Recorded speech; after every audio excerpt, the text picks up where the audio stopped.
Yo, what's going on, guys? My name is Travis. I read the YouTube formula. I'm gonna give you about 10 points that stuck with me throughout the book, and I'm gonna go over things that I don't necessarily see talked about a lot. So I'm not gonna talk about a lot of the things that you see in every single video, so it's not like everyone's beating the same dead horse, right?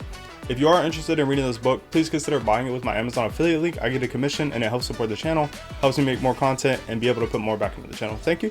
And so we're gonna get started with that being said. The first thing is you just really need to make content. He talks about knowing what your viewers want, and you're never gonna know what your viewers want if you don't actually make content. You're never gonna be able to analyze your analytics if you don't make it. Don't wait for that shiny object syndrome. Don't wait for the new camera, the new lights, the new cord, the new microphone, whatever it is. Just make the content, the new editing software.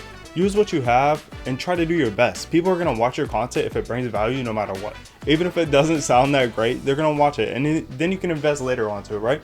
It's not something where you're stuck with what you have. You can just make better content over time. So grow and learn and grow, and then as you go, you will grow.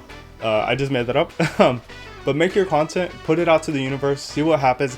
Maybe you get 1 million subscribers in the first day. Maybe you don't get any views. My first video that I made on YouTube got 3 views in a month. And I kept it on there, and I literally was like, man, that sucks. Like, but I learned a lot of stuff from it, and I learned, okay, cool, I can improve on this, I can improve on this, I can improve on this. Now I'm like 50, 60 views a week on every video, but we're still getting there. And yeah, so make your content, put it out there and see what happens. And number 2 is gonna be, you need to become analytical. Walmart, Target, all these companies pay people tons of money every year. They give out tons of rewards for people to just respond to their surveys, give them their feedback, tell them how they're doing, stuff like that. Or you get it for free on YouTube. YouTube tells you, hey, this person dropped off after 10 seconds. That means you're doing something wrong in the first 10 seconds, or at 10-second mark, you have something super offensive, right? Or your click-through rate maybe 0.002%. That means your thumbnail and your title are just trash and you need to put it together, right? So let's say you have a video that has a 7% click-through rate and you have one that has a 2%. That means 7 out of 100 people have clicked on this video, right? And they've watched it, versus 2% or 2 people out of 100 have watched this one. So you know that you need to improve the 2%, make it like the 7% one, right? And so it only makes sense that they give you these analytics to help you grow, because they're trying to make money as well. It's a business for you, a business for them, a business for everyone involved. So we're gonna move on to number 3. The YouTube algorithm and AI are extremely important, extremely sensitive. They're gonna take every single thing from the second you upload your video to the moment that it's done. They're gonna take that and try to push it out to viewers. The AI is not against you. It wants other people to come see their content, to see everyone's content. It wants people to stay on the YouTube because they make more money. So it doesn't matter if you think that YouTube AI is against you or not. If you do something wrong in your videos, it's probably not gonna push it out as much as it would a good positive video, right? And what I mean by this is it's gonna listen to your video, it's gonna watch your video, it's gonna go through your thumbnail, it's gonna see the file that you upload into the system. This is a new thing that I learned about as well. When you upload a video up into YouTube to upload it, it needs to have the same context or same keywords as your title or the topic of the video. So if you save your video on your computer as video1.mp4, whatever it is, right? It's gonna go into there as video1.mp4. It's not gonna tell the algorithm or the AI anything at all. So you need to save it, you know, this video is about 10 new habits that help me change my life, upload it to YouTube, and then it tells it, you know, hey, this video is about 10 new habits that help him change his life, right? So the AI is gonna go through every single thing that you put into, you know, your upload. You're gonna go through your title, your thumbnail. It's gonna process every single image in that thumbnail. It's gonna go through every single word that you talk about in the video, the language you talk about. If you're positive, if you're negative. A long time ago, I don't know how recently this was. There was actually a point where if you cussed in the first like 10 seconds of your video, you were getting demonetized because it's listening to you. So think about that when you're posting videos. Have positive feedback, have positive language, have positive images, and be positive all around. The AI is going to push it out if it thinks people will watch it. Number 4 is going to be making your content evergreen if possible. What I mean by evergreen is that somebody could watch it today in 2025 and watch it again in 2035 and still bring value to the viewer. The thing with this is you can't really make a lot of videos evergreen that are about systems like AI or systems about, you know, YouTube algorithm, because they're changing so frequently. Like this video right now is probably not going to be evergreen because YouTube's probably going to change 1 million times in the next 30 days, right? And so you want to try to make your content to where it could help someone potentially right now and 10 years down the road, right? Bring some kind of value that can last forever into the video. This happens with a lot of like Mr. Beast content. You can watch Mr. Beast videos from, you know, 2020 that can still relate to 2025, or, you know, they'll be able to watch a Squid Games video for the next 20 years, whatever it may be, right? So this is an idea that you want to keep your content going for longer, and it'll get more views, and then it'll make you more money in the return. Number 5 is really everybody that has a business really needs to be on YouTube. And I say this because YouTube and Google are one essentially. So anytime someone searches something up on Google, whether it's the best real estate agent in the world, I'm not gonna throw myself out there, but if if someone's looking up best real estate agent in Jacksonville, Florida, they might find me, they might find somebody else. So if you have content on here, they're more likely to find you. If they're looking up bounce house business in Atlanta, Georgia, they're more likely to find you if you have content on YouTube, because they go together. They want people to be on their platform, right? They're going to make money from ads, and it's going to make you more money if they find your business on YouTube. And there's a story from the book that actually talks about a family that was in California. They had some kind of situation happen. They had to move to Missouri. The town was like 1,500 people, and they were doing this thing where they were selling online quilts that they would knit. The grandma would knit them. And so eventually one of the grandkids was like, hey, I think you guys should post videos on YouTube of how to knit. So they started out fairly slow, you know what I mean? They were selling like 1 or 2 a week, something of that nature. And then eventually they started to employ the whole town. Now they're worth like $400 million because of YouTube. They started selling their products all over the world. They started selling materials. Now they employ the whole town, and they ship them out all over the planet, right? Because of YouTube. So have your videos, have your business on YouTube with a lot of videos, so that way you get more exposure. I think it's like 2 billion people visit the site every single day. Think about that. There's somebody out there looking for something that you can offer them, and that is so many people. You can get so many clients from that, or leads. The 6th lesson is that YouTube is not the reason why you're failing. If you're failing, it is because you are not learning from your data. You're not posting the content that you should be posting. Your audience is not engaged by your content. There's so many different ways. YouTube wants people to view their website. I know I said that like 4 times, but they want people on there because they want to make more money. Now, if you don't know, in the most previous year, I think it was like 2021 or 2022, I forget which year it was, they made $16.9 billion profit. They don't disclose it every year, but they want to make more money, right? They want to make $100 trillion every single year. And that's why they want people on their website. So they're going to push out your content. They're going to push out my content. If people don't resonate with it, they're not going to push our content out anymore, right? I had the same issue. One of my videos has 4 views, and the same time another one has 55 views, right? Are they pushing this content out because it's better, or are they pushing it out because they don't like me, right? They're obviously pushing my video out more that has better content than my content, or my video with 4 views has bad content. I've learned from that, and I've had to redo that. I've made new titles, new thumbnails. Sorry, I don't know why. Titles, new thumbnails, everything. You have to readjust, reassess, and watch them like a hawk. Watch your analytics like a hawk. That is what he says in one of the books, is to be a hawk, right? And so it's not YouTube's fault. It's because we're not learning and we're not doing better. And that's something that I've had to learn, because I've struggled to make 4 or 5 different YouTube videos, even get 100 subscribers. I have 2 now that are over 100. This one has 711 at the time of this recording.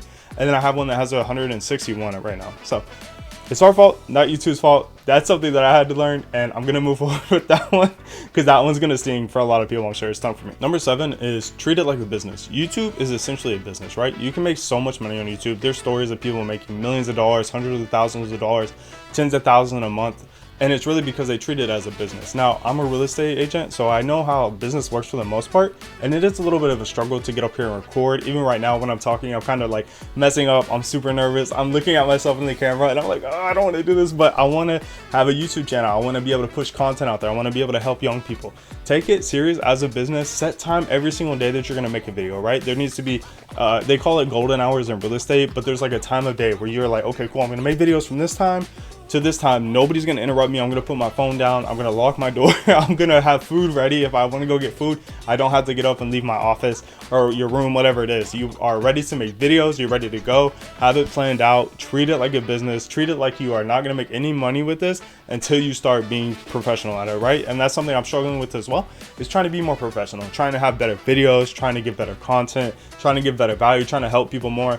Ultimately, my goal is just to help as many people as I can. I became a teacher when I got out of the military because of this, and I just wanted people to do better in life and teach them that you don't have to be poor your whole life. You don't have to be, be in the slums your whole life. I grew up in poverty. I grew up, in and out of situations where it's like, oh man, like I don't know if I'll ever be able to be better than what my parents or my grandparents are. And you can do that. Everyone can do that. So that's my goal with YouTube. Treat it like a business. Nothing will ever happen if you just give it half-ass, time or half-ass efforts. I promise. Number 8, I've talked about this a little bit, but it's going to be titles, thumbnails, and keywords. If you don't know, keywords are things that your audience is going to look up to find your videos. You want to use some sort of like keyword to attract people. So when it's doing searchable content, if people are searching up, like I said, best real estate agent in Jacksonville, Florida. I have my real estate channel as living in Jacksonville, Florida. So they're going to see Jacksonville, Florida. Or if they say, hey, pros and cons of living in Jacksonville, Florida. If one of my videos say pros and cons living in Jacksonville, Florida, and I have good content, they're more likely to discover me, right? And if they see a good thumbnail, they're more likely to click on me. If they see a good title that matches the thumbnail, they're more likely to click on it even more, right? But the thing is with this is you have your title, your thumbnail, and then you have your video. So all three of these need to work together to get them good content, to keep your promise with them. Because a lot of people, they'll give you know, an amazing title, an amazing thumbnail. They'll say, I'll make you a millionaire in 30 days. And then they get on there and then they're like, oh, well, just find someone to give you $1 million. Well, that's not really helping anybody. You're giving me a fake title. You're giving me clickbait. Nobody likes that. Everyone knows what clickbait is. It's a terrible thing. It's not a good way to gain audience. It's not a good way to, you know, keep your promise to viewers. They're going to cut off. They're going to leave after 30, 40 seconds, whatever it is.